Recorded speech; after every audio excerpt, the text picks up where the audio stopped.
finds Governor Soso guilty of contempt. ICT policymakers and regulators discuss regional issues. And 3 suspects arrested in the Unitech killing. This is National EMTV News with Hope Imaka. Good evening and thank you for joining us for Tuesday's news. Eastern Highlands Governor Julie Soso was found guilty of contempt by the Supreme Court in Port Moresby. The verdict was delivered by a 3-man bench this afternoon before a packed courtroom. The Supreme Court, however, found the other 3 parties also cited for contempt not guilty. Soso's guilty verdict comes a month after her husband's death. She is the first female governor in the country to be convicted for contempt. The 3-man bench included Justice Cannings, Justice David and Justice Polume Kilie. The other 3 parties cited for contempt were the 2 acting provincial administrators, Samson Akunai and Alvin Inamoy, and the Department of Personal Management Secretary, John Kali. They were cited in April by Chief Justice Sesalamo Injia after Inamoy was appointed as acting PA. All were present in court when the verdict was handed down. Though all were charged together, Justice Cannings read out individual judgments for each respondent. For Samson Akunai, the court heard that he had acknowledged the Supreme Court orders and had stepped down from the position of acting PA. For Governor Soso, the court found that she was well aware of the court orders but went ahead and signed a letter appointing Alvin Inamoy as the 2nd acting PA. For Inamoy, evidences show that he was only responding to an advertisement on the vacancy of the PA's position. The court also heard that Inamoy chose not to take up the office after learning of the court orders. While for DPM Secretary John Kali, evidences submitted in court revealed that the letter he wrote to Inamoy was only to inform him of his appointment and not as an instruction to take up the office. Based on these submissions, Soso was convicted, while the 3 men were found not guilty. July 25th will be the date Soso's lawyer will be making his submissions on a penalty. Tekla Gunga, National EMTV News.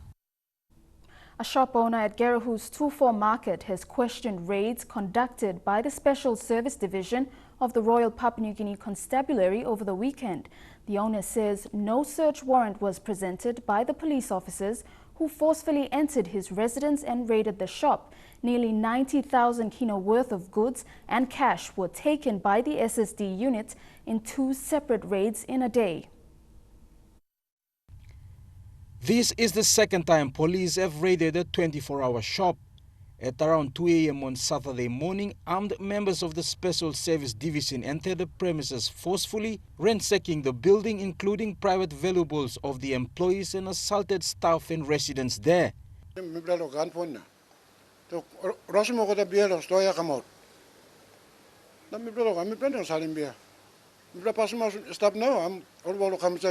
Burkin main gate or come to the store, or inside long store, Burkin dog and inside long store, come over along beer, money, flex card, smoke, phone, or something. I'm stopping or come set now. This piece of iron rod was used to gain access through the residential area and doors at the back of the shop. Employees say no search warrant was issued, with police officers claiming the shop was selling liquor outside normal trading hours.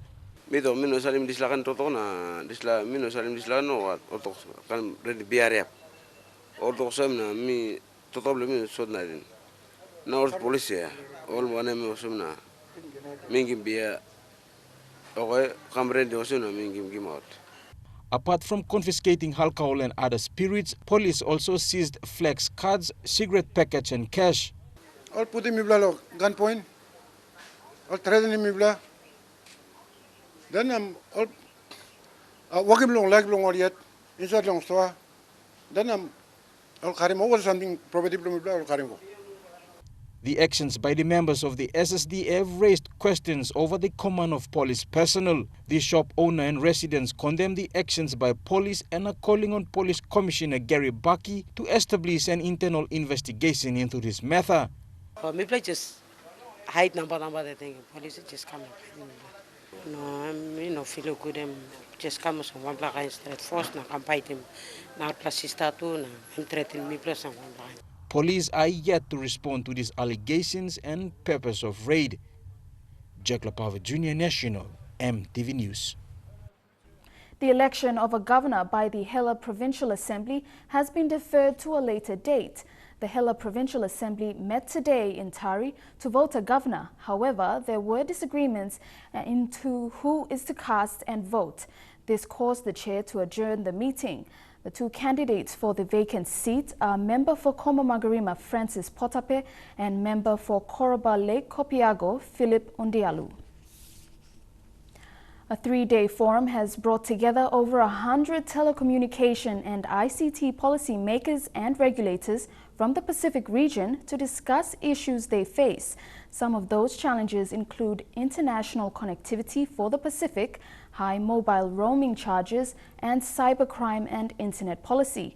Minister responsible Jimmy Miringtoro said many of the issues relate to our government's policy objectives. It's the first time PNG has hosted the Asia-Pacific Telecommunity Policy and Regulation Forum for Pacific. The Asia-Pacific Telecommunity, or APT, is an intergovernmental organization established in 1979. PNG joined the APT in 1993. The objective of this forum was to bring together the telecommunications and ICT policy makers and regulators from the Pacific region for a dialogue on issues faced by them. APT Secretary General Ariwan Haurangsi said the policy and regulatory issues faced by the Pacific are unique. This region requires its own platform to deal with issues including international connectivity for the Pacific Island, cybersecurity and internet policy, emergency communication and ICT for disaster risk reduction, and sharing infrastructure in the Pacific, to name a few. Minister for Communication and Information Technology Jimmy Miringtoro said PNG has embarked on a number of policies and projects that are aimed at addressing some of the issues that would be discussed in the forum. These are the cybercrime bill that's ready to be tabled in Parliament and the compulsory SIM card registration regulation. In the next few days, you will be discussing issues that directly relate to most of our government policy objectives to ensure that the ICT services are made available and accessible to our people at affordable rate. These services meet a minimum quality standard that our people as well as the system we deliver are protected against cyber threats. These are the bottom line issues. This 9th Policy and Regulation Forum for Pacific is being hosted by the National Information and Communications Technology Authority, or NICTA, and supported by the extra budgetary contributions from Australia and Japan. The three-day forum, which began today, will conclude with a way forward for the Pacific on Thursday. Deli Waigeno, National, EMTV News. Presentations around ICT development from two countries today clearly showed how wide the gap is in terms of development and regulations of the ICT industry in the Pacific and some parts of Asia. Under the topic Policy and Regulation Trends in the Pacific, Solomon Islands and Japan presented their development progress and priorities as case studies to an intrigued audience. Alwin Dani Tofea is the Director of Communications in the Ministry of Communications and Aviation in the Solomon Islands government. He said since the industry's liberalization in 2009, the main priority of the government now is to run a fiber optic cable from Sydney to Honiara. The most important thing for Solomon Islands is to have the download link to Honiara first, and after that we might look into deciding if we need fiber optics cable to other provinces, other islands, which provinces that is so much spending on the economic viability, or what would this island, how would this island contribute to the economic development of Solomon Islands. In contrast, the forum was told that the Japanese mobile market has now what is called the Mobile Virtual Network Operators since 2007. MVNOs are mobile service providers that use existing infrastructure that belongs to mobile network operators or MNOs. The Japanese major MVNOs, it provides about 1,700 yen or about $17 per month. However, you have to pay by minutes for voice additionally. The total cost will reach almost half of MNOs. And if you don't need voice calling or use only free voice such as Skype or Line via the internet, it costs only 972 yen or about $10 per month. The regulator representative from the Japanese government, Sho Yamauchi, said this is something they are encouraging and have put in place policies and regulations to encourage growth and more development in this area. This presentation created a lot of interest and raised questions around the practicalities of implementing such a trend. Questions were raised around limited frequency availability and the impact this will have on the MNO's capital. However, much of the questions were not satisfactorily answered due to language barrier. Tomorrow, the forum will cover cybersecurity and internet policy issues, emergency communications and ICT for disaster risk reduction, and regional and policy regulation of over-the-top. Sarah Aupong, National EMTV News. In the news ahead, the NEC appoints a judge to head the Commission of Inquiry into Violence at Tertiary Institutions, and 3 suspects arrested in the killing of a Unitech student. We'll be back with the details.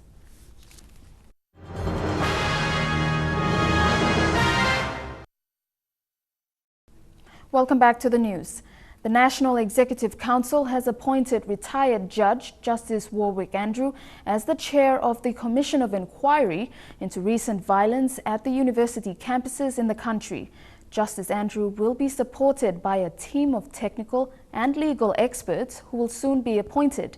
Prime Minister Peter O'Neill said the Commission of Inquiry was essential in helping to better understand what transpired in recent weeks, as well as to prevent the same from happening again in the future. The COI will look into the role of the SRC, the role of the management of the affected universities, the role of police, whether or not there was outside influence, and the inciting of students to encourage unrest at the universities. The full terms of reference for the investigation is expected in the coming weeks. Late police have arrested 3 suspects involved in the killing of a first-year student at the Papua New Guinea University of Technology this morning. The 3 were among other Engen students on their way to Enga in 5 busloads when they were intercepted by police along the 9-mile area and were escorted back to Lae. For their safety, police escorted the rest of the Engen students along the highway to Goroka.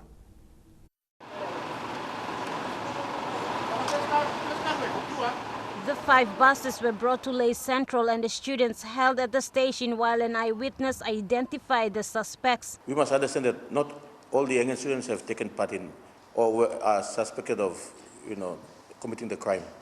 So they were brought back here to Lae Central, and we had an eyewitness who came forward, one of the relatives of the deceased, and positively identified three suspects who were on board the buses.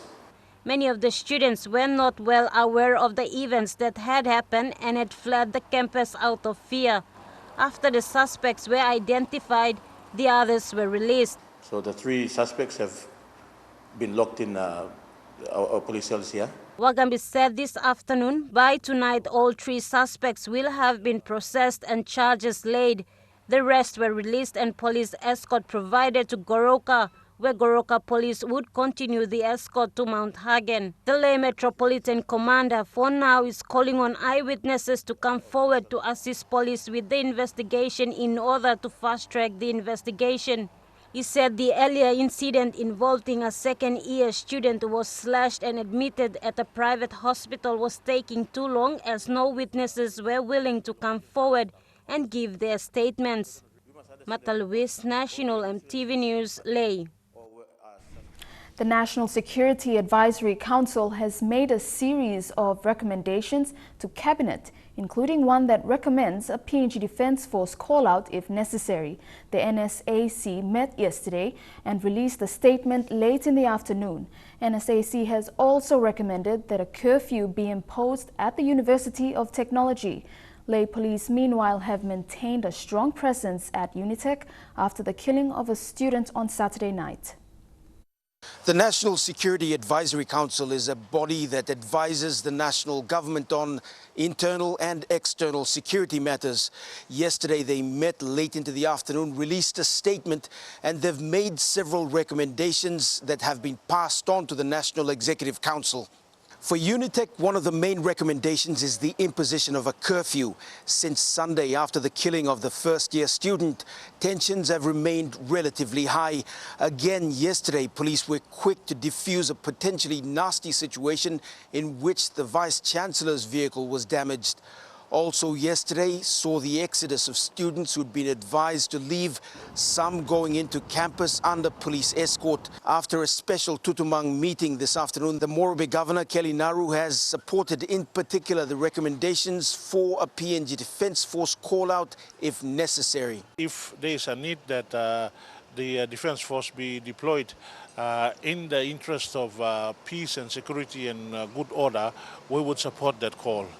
Because we cannot allow the situation to get out of control and to have chaos in the city of Leh. Other resolutions reached by the provincial government include the provision of additional support to Leh Police. As to the call-out of the PNG Defence Force, the details haven't been released yet, and we're not sure how that will be executed. Scott Waide, National EMTV News, Leh. Students from Central Province studying at the University of Technology arrived home this morning. They were given a rousing and emotional welcome by parents, family and friends. Central Province Acting Governor Desmond Baira and Provincial Administrator Gay Raga were both at the airport to greet the students. The first two groups that arrived today were the Motu Koita and Rego students. The third group, expected tomorrow, are from the Kairuku Hiri electorate. Student representative Norman Bogana was emotional when thanking his government for bringing them home safely. Our parents, our Central parents at Leh, we are very grateful and appreciative of their support in our time of need. We are very grateful for our governor. Thank you. From the bottom of our hearts. Parents who went to pick up loved ones at the terminal blamed regionalism for the cause of the problems. Dick Nihara, who was vocal, condemned the attack on innocent students who wanted to go back to class. I've had enough of this infighting in universities. And I'm now calling on the government to establish an university for the southern region where the peace-loving people will go there. I think for far too long, certain people from this country are dominating everyone else. The students' tickets were made possible by the Central Provincial Government and Administration. Provincial Administrator Gay Raga, aggrieved with the incidents at Unitech and UPNG, told the media that each year millions are wasted on students' education and these actions are uncalled for. Students are one of the pillars that we want to make sure that it's our future human resource for the province, and when things like this happen, this government is concerned because it has spent millions of kina in promoting education in Central Province. And I want to welcome them on behalf of the mothers and fathers of Central Province. We have been victimized. This is not our doing, let me say that. Central people, we are peace-loving people, and we wish this thing shouldn't happen. The provincial government and administration will be in charge of sending the students back to school if classes return. Basanata Yama, National EMTV News. The state has yet to exhaust its witnesses for the Rabaul Queen trial underway in Kokopo. The number of witnesses on the witness list has amounted to nearly 200 men and women, although state prosecutors have made it clear the limited funding to cater to witnesses living in other provinces that did not stop witnesses making their own way to Kokopo to testify against the defendants Captain Peter Sharp and Anthony Siao regarding the 2012 MV Rabaul Queen disaster. These pictures taken on the 2nd of February 2012 have now become affidavits used by the state against Captain Peter Sharp and Anthony Chiao during the trial in Kokopo. The case that took almost 3 years to allow police investigation to complete was reopened in April this year at the Kokopo National Court. The state came back with a list of witnesses totaling to nearly 200 men and women. They were called into the courtroom one by one to testify about their ordeal. It's a case that still hasn't brought peace to many survivors and those who lost a family member during the ferry disaster. John Burua, who lost his 2-year-old son and survived during the disaster, has yet to accept the loss of his son. All relatives who are standing with me, Lord, here, and all can witness him this lang. That only lose him or loved ones belong Lord is la sinking of the Rabaul Queen that we have been encountering long the 2nd of February 2012. Most of the witnesses were survivors and relatives of the deceased who perished during the Rabaul Queen disaster. This week and last week, many more came to testify. Officers on duty at the time of the disaster, the port officers, customs and officers from the National Maritime Safety Authority were in Kokopo to testify in court. The Rabaul Queen trial has been further adjourned to August the 1st as the presiding judge, Terence Higgins, will attend a Supreme Court sitting in Port Moresby in July. Captain Sharp has 172 manslaughter charges laid against him, while Captain Anthony Chiao was charged with taking an unseaworthy ship to sea. The state prosecutors have publicly made known that limited funding may have an implication in this current trial, but that hasn't stopped witnesses to make themselves available to testify, hoping to put an end to this long and expensive trial. At the state prosecutors are still calling up witnesses until they utilize all of them. Edwin Fidelis, National EMTV News, Kokopo. And now looking at our finance news. The kina opened unchanged at $0.3160 US in the interbank market. At Bank South Pacific, your kina was buying $0.3085 US, $0.4170 Australian dollars, $0.2770 euro, and 31.24 Japanese yen. Looking at commodity prices at New York close, gold, coffee, and cocoa closed lower, while copper closed the day unchanged. Crude oil closed higher, copper closed lower, while palm oil closed the day unchanged. And on the stock market, the Dow Jones closed at 260.51 points lower, the ASX closed at 28.53 points lower, and the All Ordinaries closed at 31.23 points lower. We'll have more on National EMTV News after the break. Stay with us.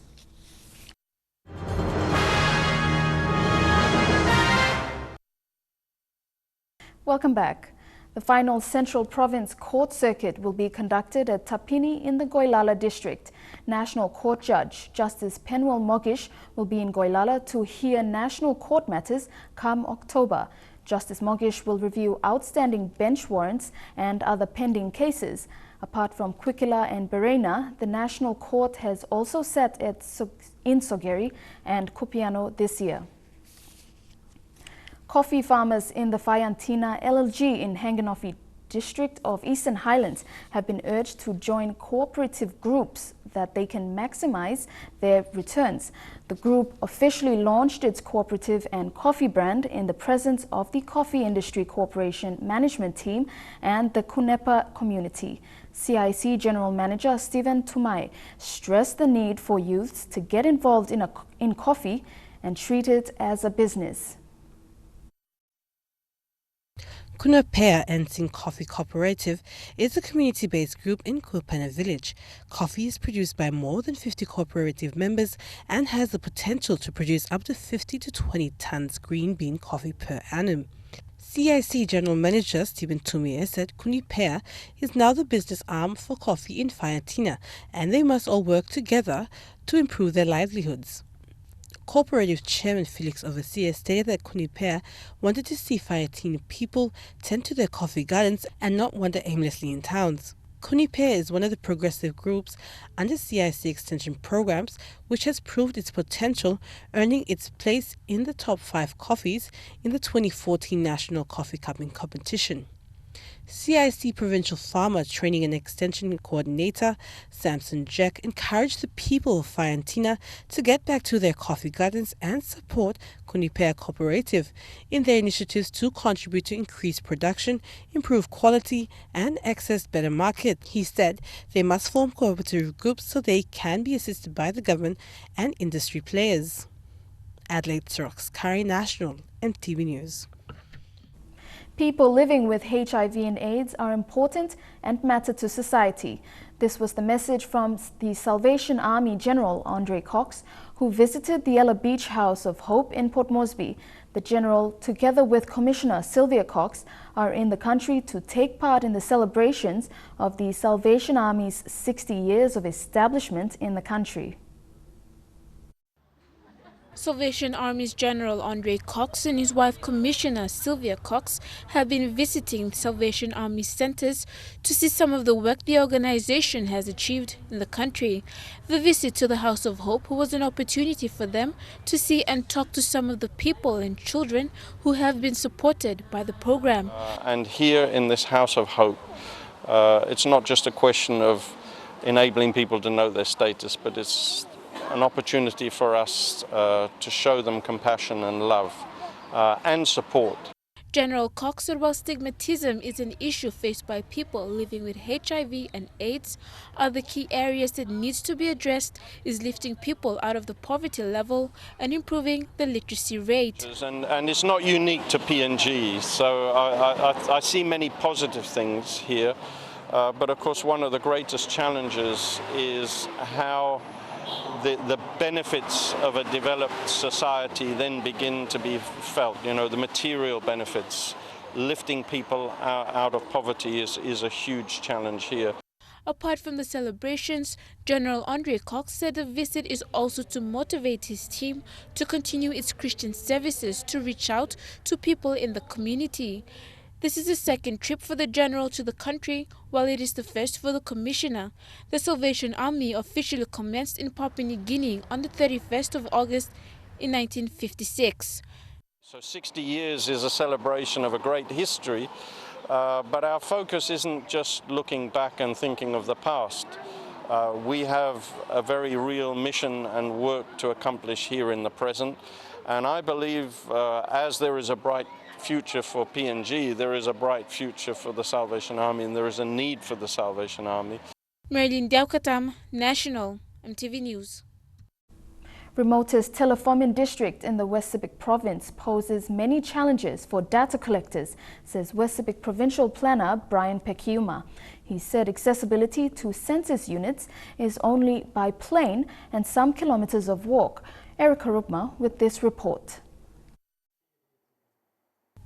In 2012, a data collection exercise was carried out in the province for planning purposes. However, the biggest challenge is transport. West Sepik Provincial Planner Brian Pekiuma said to obtain factual data and statistics, they need to reach census units in the districts.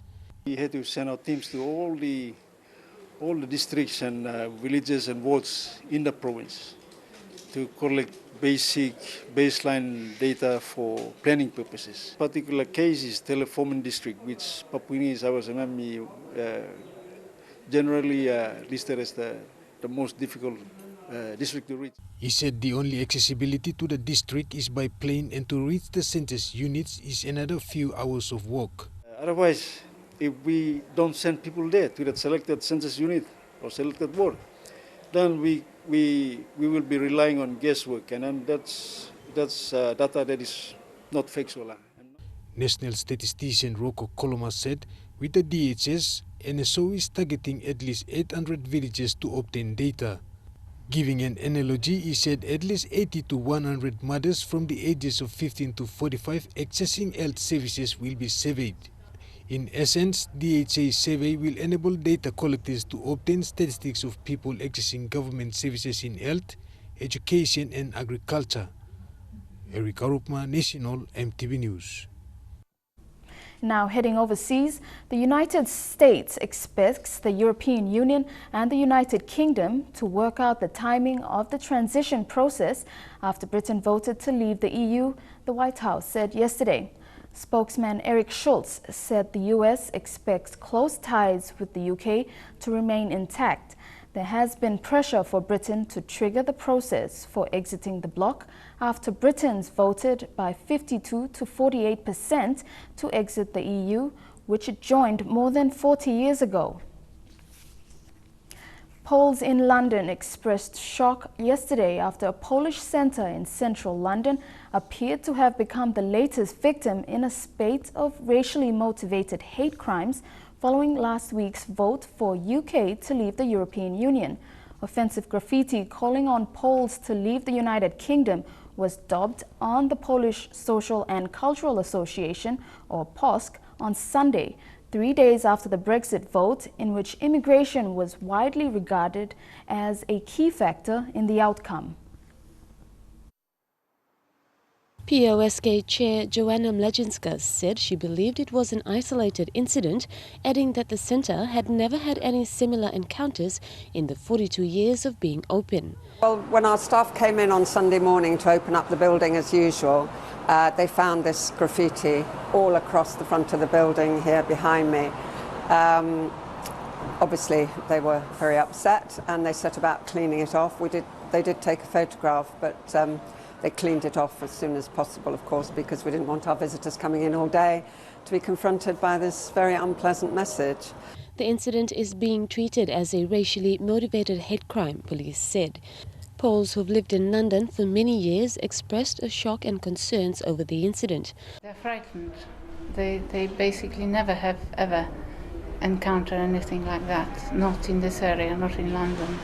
And I lived here for many, many years and I've never encountered any racists in this country. This is something quite shocking, really. Prime Minister David Cameron condemned the attacks in Parliament and said he had spoken to the Polish counterpart, Beata Szydło, to express his concern and to reassure her Poles in Britain would be protected. Vanessa Knight, EMTV World News. Our under-20 women's football team lose to Korea. That story, among others, in Trukai Sports when we come back.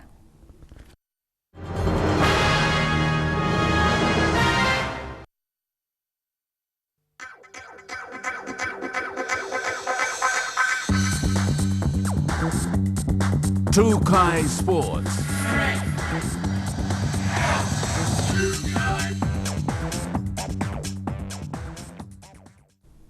Welcome to Trukai Sports. Papua New Guinea's under-20 women's team have had their first taste of offshore international competition after taking on a side from Hayang University in Korea. Their first hit out against Hayang University, proving a challenge to the young team, who lost the encounter 6-1. Papua New Guinea is building up to the FIFA Under-20 Women's World Cup at the end of the year, after having their first hit-out against USA and Japan at home. They are now taking their development offshore. The team is currently on tour in Korean Republic, with their first hit-out against Hayang University, proving a challenge to the young team who lost the encounter 6-1. Coach Lisa Cole says it was a disappointing performance that was well below standard for her side. With respect to the university team, Cole added that her team gave too many easy goals, poor decision and lack of effort. However, she acknowledges certain players in her squad who stood out. Still with much belief in the team, Cole says the first match provided some much-needed experience for the squad and plenty fresh ideas. Since the team started with different players, Cole says the team will be better off playing the game in their next encounter and will give as many players as possible some time on the field ahead of the World Cup. Papua New Guinea will play their next match against Dongsan Information Industry High School. Shane Saroya, National EMTV Sports. Papua New Guinea's hockey teams have suffered both a win and loss each in round 1 of the Oceania World League in Suva, Fiji. The men's team earlier today beat Solomon Islands 4-2, but lost to Oceania's Kings of Turf, Fiji, 4-2, and later 5-3 to Vanuatu. Meanwhile, the women's team had a big win over Tonga, 10-1, but were thrashed by Fiji with 9-1. In the day's other matches, Fiji beat Solomon Islands 18-0, while Solomon Islands just edged over Tonga 2-1. Fairfax volleyball associations in the nation's capital have attracted teams within NCD and up the Magi Highway in the Central Province. Villages such as Barakau, Tupuseria, Pari Village and others around the city have generated great interest in the sport since the Fairfax Association was formed. Fairfax Volleyball President Hela said volleyball has been the longest serving sport in the country and many youths in the communities have been attracted with the association using the sport as a tool for change. Godwin Eki reports. The code of volleyball may not be recognized as the national sport, but it has been one of the longest serving sport in the country than Rugby League. Fairfax Volleyball President Kila Dick said sports play an important role in human development, and in doing so, we're able to change the attitude of young people in our societies. He said changing the mindset of youths in the communities and distracting them from illegal activities is by using sports as a tool for change. Well, for our volleyball Fairfax, it's a very good opportunity in exploiting our young talents. And a lot of these children, they are unemployed. 90% of our athletes are unemployed kids. So we've got to find ways to assist them. We've got to find a way to develop them. And sports plays an important part in integral human development. His encouragement to other sporting codes is to get the message out there and start exploiting young talent. He said so far 90% of players in the Fairfax Volleyball Association are unemployed, and the only thing they tend to is sports to keep them busy. Must be city, like the governor has always said, there is no gold, there is no copper, there are no natural resources. The only resource we have is human beings. So we got to nurse the human beings. We got to give them that opportunity in different interventions. And we entrust sports as one of those tools for development. And Governor Pakop has been very instrumental in that drive. And for those of us involved in sports, we must play our part, making sure that we give sports the maximum opportunity to allow young people to be involved in this kind of activity. Godwin Eki, National EMTV Sports. A FIFA film crew will be arriving in Port Moresby this week to conduct interviews and film major legacy initiatives that will be launched at the end of this week. The legacy programs Live Your Goals and FIFA 11 for Health will be capturing footage to use in the documentary to promote the FIFA Under-20 Women's World Cup in November. In the lead-up to the launch of the Live Your Goals initiative this Sunday, a coaching workshop is being conducted by FIFA instructor Carolina Moraci, a former Italian player, coach and football legend who is now a FIFA technical director. If you coach the adult, physical and tactics will be the huge amount. It doesn't mean that they have adult technique in the warm-up. The workshop, which is underway at the Rita Flynn Indoor Complex, is being attended by coaches from around the provinces to prepare them to take on the Live Your Goals program. The program will be rolled out to 4 regions in the coming months.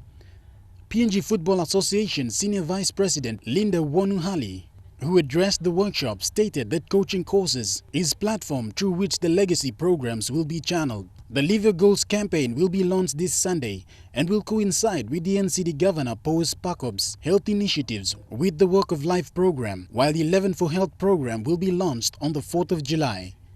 Shane Saroya, National EMTV Sports. Rugby League and Rugby Union and Taekwondo, that's still to come in Trukai Sports.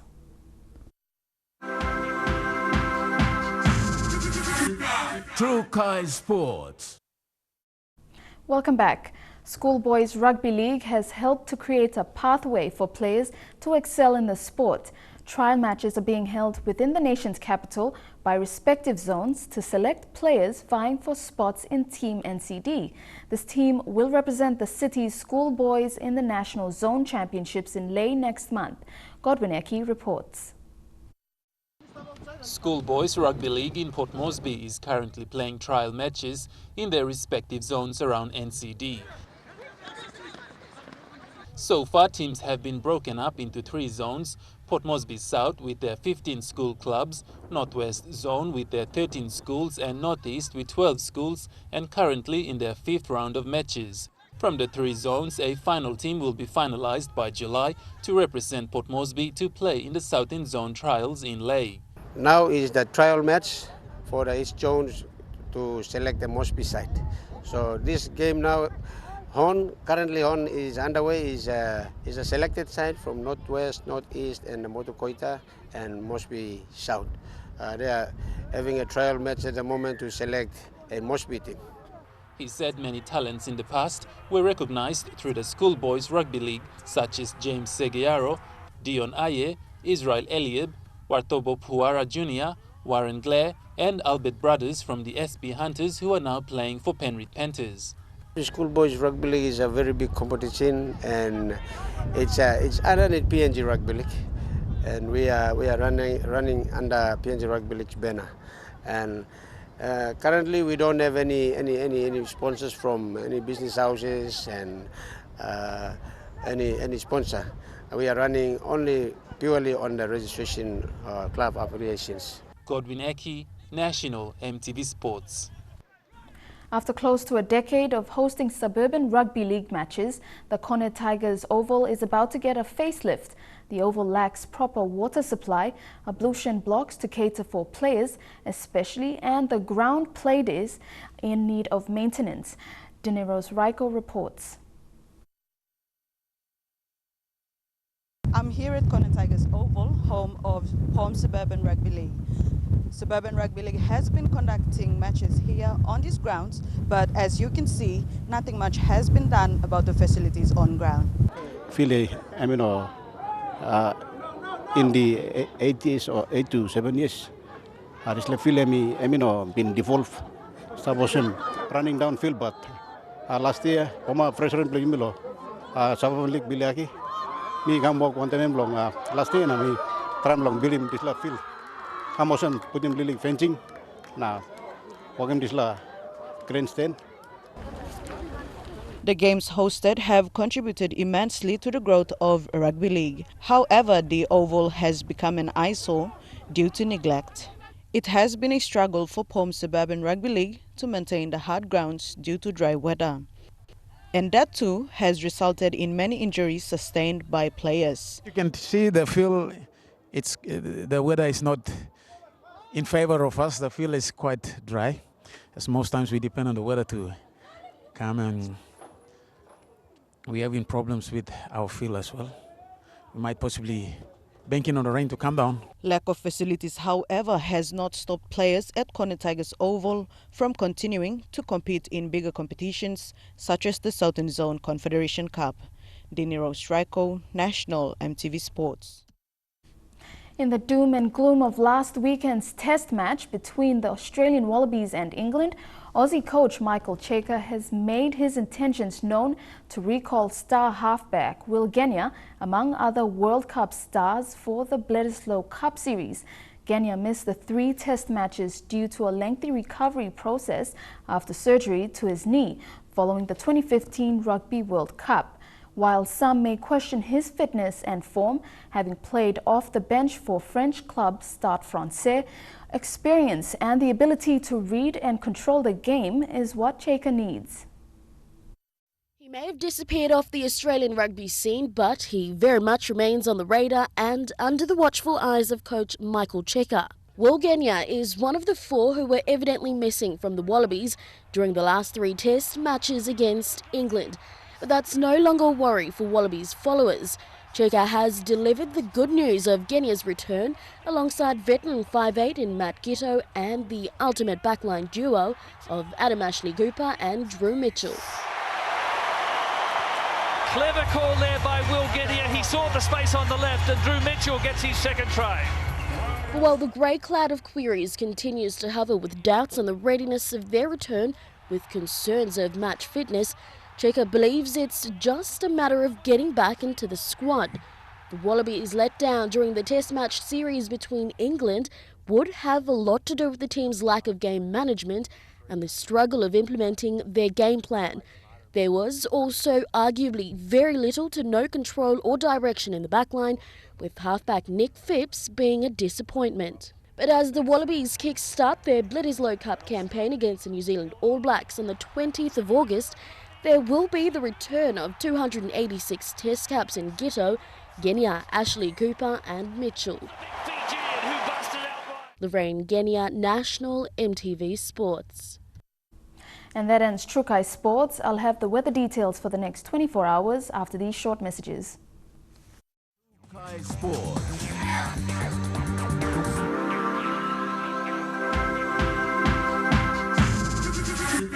Trukai Sports.